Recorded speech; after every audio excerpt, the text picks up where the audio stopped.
Hi there, this is a very quick tutorial on how to set industry key maps on Blender. This is so that you can jump over to different game development software and not worry too much about everything being quite different to what you're used to in Blender. It does make it a lot easier for something like Unreal or Maya or something like this.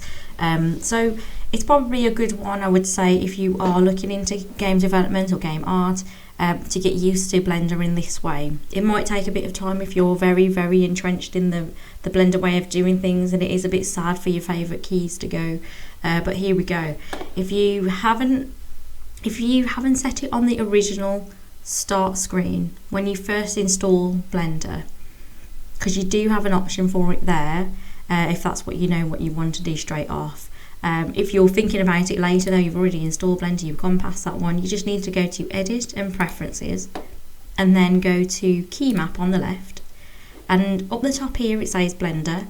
You just need to click that one onto Industry Compatible. So you can open, I was looking at some stuff earlier, but you can open up anything that you see here and kind of get to grips with what the new way of doing it is, just in case you need to kind of work that out if there's something you're after. On the most part, it shouldn't be too bad for you to get used to, but it's just maybe stopping yourself pressing buttons that you're very used to if you've been using it for a long time. If you're new to Blender though, I do highly recommend that you go straight onto Industry Compatible if you're looking to use other software that is games related that's going to be using this kind of setup. Okay, so once that's done, you'll be on industry compatible settings. So it does mean then that you're going to have to press Alt to move around the scene. So actually, once you press Alt, you'll see down the bottom there that you have different, we have a bit of a guidance here on the different things that you can do here. So for example, if I press left now, the left mouse button, I'm rotating it. If I press the middle mouse button, I'm panning, and then if I press the right mouse button, I can zoom, but on the most part, I think most people will probably just scroll, and you can do that without pressing Alt then, okay? Other things to note then that could be quite useful, because you won't have Tab to go to edit mode now. Tab will be this search instead. So what you'll probably find quite easy then is to use the number keys instead at the top. So vertex mode is 1, you got 2 edge mode, 3 face mode, 4 object mode, then 5 is sculpt, and it kind of just goes through these ones here if you see that there. So hopefully that's quite easy to get to grips with.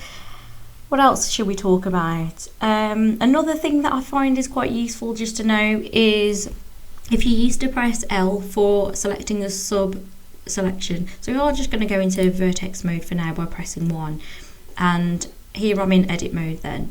If I add an object in here, let's just add a cube then, for example, and I unclick off this and I think, oh no, actually I need to get the monkey head back. Then I'm thinking, it's going to be quite difficult to select that head now. Before you used to press L in Blender, but now it's the right bracket. So it's the one that's right next to the enter button. If you press that, it will get the whole object. So what's connected to that object. So there's different ways that you can use the linked button here, same as when it was L. So you can then do that, press W, and then you can move that object out. So things like the G button, that's not grab anymore. So to be able to get that, it's just as I showed then, we're using the QWERT way of selecting here. So Q would be select, W would be the grab or move, E would be rotate, and R would be scale. So just to show you then that bracket, and then pressing R, that's going to cycle through whatever's here. So that's why you saw that cage pop up then. So you can go through, you can press R and then R again, and it will cycle through what's there. But anything basically with a little triangle there has something underneath, so just worth noting that. So anyway, once you've got that, then you can use your tools as you would normally would. So I think that's the very basics anyway at this point. There'll be other stuff that you'll come across. For example, when you get to unwrapping, you can't press U to unwrap. So, you know, you're going to start to get used to doing things a bit of a different way. But I would say it makes it a lot easier to go to different things later. All right then. Hopefully that helps someone.